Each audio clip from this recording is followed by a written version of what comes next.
Russia asked the UN nuclear watchdog to mediate between Moscow and Washington to resolve the question of what to do with US nuclear fuel stored at a Ukrainian power plant controlled by Russian forces. Russia wants to restart the idled Zaporizhzhia nuclear plant, which lies near one of the front lines of the war in Ukraine and once generated a fifth of Ukraine's electricity.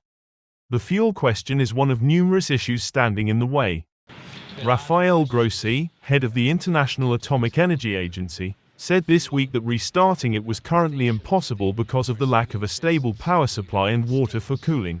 Russian nuclear energy chief Alexei Lakachev said after meeting Grossi that Russia was willing either to use the fuel, supplied by US company Westinghouse, or to remove it entirely and return it to the United States. Westinghouse and US energy officials had previously raised intellectual property concerns with Russia in connection with the fuel issue, he said in televised comments.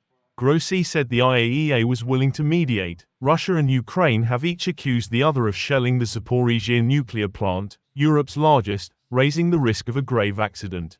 Lakachev said Russia had prepared a comprehensive plan for the phased commissioning of the plant, but it could only be implemented if all military threats were removed.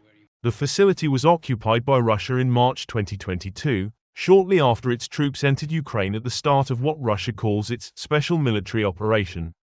It has 6 reactors, the last of which stopped generating electricity in September 2022. The ongoing conflict has further complicated matters, with both Russia and Ukraine accusing each other of shelling the area around the plant, raising concerns about potential nuclear safety risks. The IAEA continues to monitor the situation closely, advocating for the establishment of a security zone around the facility to prevent any nuclear accidents.